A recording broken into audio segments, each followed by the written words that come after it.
একটা মায়াজালের মধ্যে আমরা আটকে আছি। এই মায়াজাল আমাকে আটকে রেখেছে। লিও তলস্তয় খুব সুন্দর করে বলেছেন, how much land does need a man.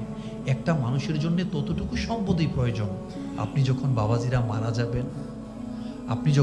যাবেন, মারা যাওয়ার পর আপনার জন্য যতটুকু জায়গা দরকার, ওই কবরটাই হচ্ছে আপনার শেষ গন্তব্যস্থল। আমরা কি ভাবছি? আমাদের মতো আসলে আমাদের মতো এরকম বোকা পৃথিবীতে আর আছে কিনা আমরা জানি না। ইমাম ইবনু জাউজি রহমাতুল্লাহ আলাইহি কত চমৎকার করে বলেছেন, তোমার এক পা গিয়ে ঠেকেছে, তোমার জাহাজ ঠেকেছে কবরস্থানে, তোমার এক পা চলে গিয়েছে কবরস্থানে, আর তুমি এখনো অপেক্ষা করছো ওই জাহাজের মধ্যে কি কি সম্পদ আছে তা কুরানোর জন্যে। আল্লাহাকুমুত তাকাসুর হাত্তা যুরতুমুল মাকাবির। প্রাচুর্যের প্রতিযোগিতায় আমাদেরকে অন্ধ করে রেখেছে, মোহাচ্ছন্ন করে রেখেছে, ঠিক কিনা? লিও টলস্টয়ের লম্বা একটা গল্প আছে, সুন্দর, আমি সংক্ষেপে বলি। একটা মানুষের কতটুকু সম্পদের দরকার, তাকে বলা হয়েছে যে তুমি ওই জায়গায় যে জায়গাটুকু তোমার আছে, তুমি চাইলে কয়েক গুণ বেশি তুমি সম্পদ কিনতে পারবে যদি ওই জায়গায় যাও। তিনি এই জায়গা বিক্রি করে ওই জায়গায় গিয়ে কয়েক গুণ বিক্রি করলেন। তাকে আবার লোভ দেওয়া হলো, তুমি যদি এইটা বিক্রি করো কিছুদিন পরে তার 10 গুণ আরেক জায়গায় কিনতে পারবেন। তিনি তাই করলেন। তার কিছুদিন পর আবার তাকে লোভ দেওয়া হলো, টোপ দেওয়া হলো যে তুমি যদি এই জায়গাটা বিক্রি করে অন্য জায়গায় কিনো তার চেয়ে 100 গুণ বেশি কিনতে পারবে। লাস্ট মুহূর্তে এমন সুযোগ তাকে দেওয়া হলো, ওই সম্পদ বিক্রি করার পর তিনি অন্য জায়গায় চাইলে এত বেশি সম্পদ নিতে পারবেন। তিনি সকালবেলায় যখন সূর্য ওঠে তিনি দৌড়ানো শুরু করবেন, যতদূর যেতে পারেন ততটুকু সম্পদ হচ্ছে তার। এবং এখানে একটা শর্ত জুড়ে দিলেন, একটা কন্ডিশন। শর্ত হচ্ছে সূর্যাস্তের আগেই তাকে আবার এই জায়গায় যেখান থেকে তিনি দৌড় শুরু করেছেন ওই জায়গায় তাকে আসতে হবে। তিনি সূর্যোদয়ের সাথে সাথে দৌড়ানো শুরু করলেন। এমন দৌড়ালেন, দৌড়াতে দৌড়াতে দৌড়াতে অনেক দূর পর্যন্ত গেলেন।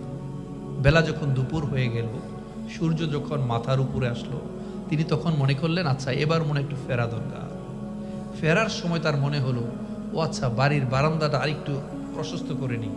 যত আপনি ওয়াইডলি দৌড়াতে পারবেন সবটা জায়গায় তো আপনার। এই দৌড়াতে দৌড়াতে দৌড়াতে অনেক দূর পর্যন্ত তিনি চলে গেলেন। তিনি দৌড়াতে দৌড়াতে সে ক্লান্ত, শ্রান্ত, পরিশ্রান্ত, হি ইজ ভ্যারি টায়ার্ড। তিনি যখন ফিরে আসলেন তিনি কিন্তু সূর্যাস্তের আগেই ফিরে এসেছেন। মজার বিষয় হচ্ছে তিনি এত সম্পদের মালিক হয়ে সূর্যাস্তের পূর্বেই তিনি ফিরে এসেছেন। যেই জায়গা থেকে তিনি দৌড় শুরু করেছেন ওই জায়গায় তিনি এসেছেন ঠিকই, এসেই থপাস করে তিনি মারা গেলেন। ইন্না লিল্লাহি ওয়া ইন্না ইলাইহি রাজিউন। আইনামা তাকুনু ইউদরিকুমুল মাউতু ওয়ালাউ কুনতুম ফি বুরুজিম মুশাইয়াদা। নিজেকে যেখানে লুকিয়ে রাখেন না কেন আপনি মারা যাবেন। ওয়াজাআত সাকরাতুল মাউতি বিল হক। মৃত্যু যন্ত্রণা সত্য, আপনাকে মৃত্যুর স্বাদ উপভোগ করতেই হবে।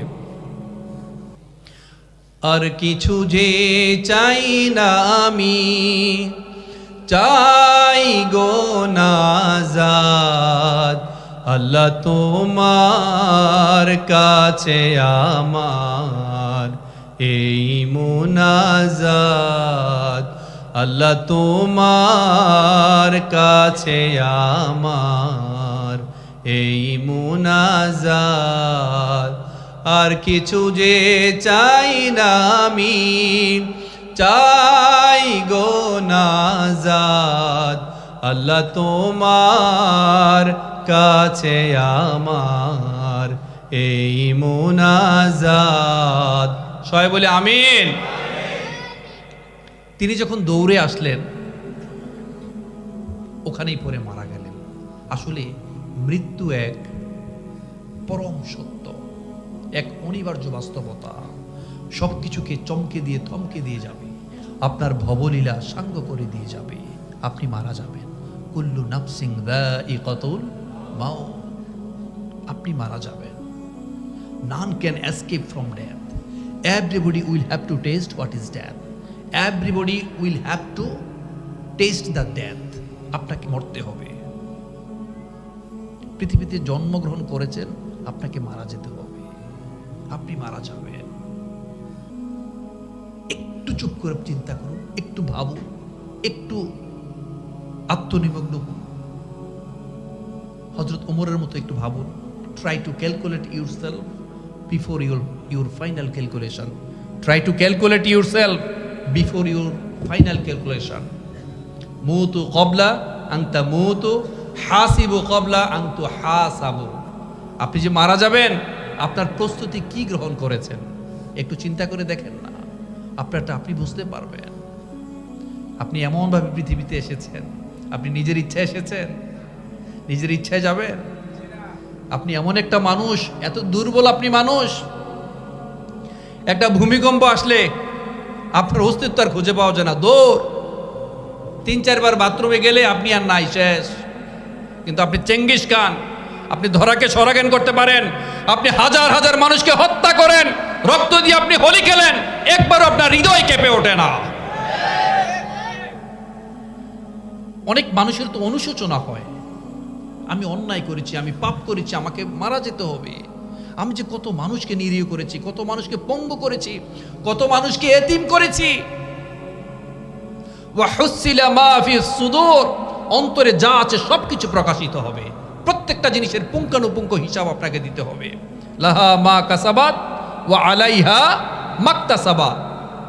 যা কিছু করেন তাই আপনাকে দেখানো হবে, তাই আপনাকে ফিরিয়ে দেওয়া হবে। রক্তের ঋণ রক্ত দিয়েই শোধ করতে হয়। Law of natural return is very crucial. Law of natural return is very important. Every action has an equal and opposite reaction.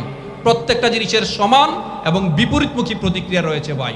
আপনি দেয়ালে ঘুষি মারবেন, ওই দেয়াল থেকে ঘুষি আপনার দিকে প্রতিফলিত হবে, ঠিক কিনা? আকাশে থুতু মারবেন, ওই থুতু আপনার দিকে আগে আকৃষ্ট হবে। মনে রাখবেন, পৃথিবীতে কোনো জালিম কখনো শান্তিতে মারা যেতে পারে নাই। কোনো জালিমের সুন্দরভাবে মৃত্যু হয় নাই। জালিমের ক্ষেত্রে একটা কমন নীতি মনে রাখবেন। আপনি 5 ওয়াক্ত নামাজ পড়েন, আপনি তাহাজ্জুদের সালাত আদায় করেন, আপনি দান সদকা করেন, বছরে বছরে না পারলে মাসে মাসে গিয়ে আপনি ওমরা করেন, হজ করে আসেন।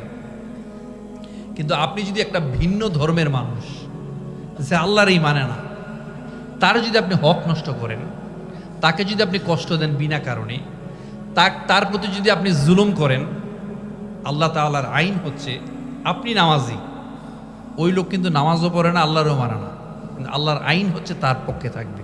সুবহানাল্লাহ বলবেন না? নবী মুহাম্মদ সাল্লাল্লাহু আলাইহি ওয়াসাল্লাম বলেছেন, কোন ইসলামী রাষ্ট্রেও যদি কোনো ভিন্ন ধর্মের মানুষের প্রতি বিনা কারণে জুলুম করা হয়, অন্যায় অত্যাচার করা হয়, কাল হাসরের দিন আমি নবী মুহাম্মদ সাল্লাল্লাহু আলাইহি সাল্লাম তার পক্ষে অবস্থান নেব। বুঝতে পেরেছেন? জালিম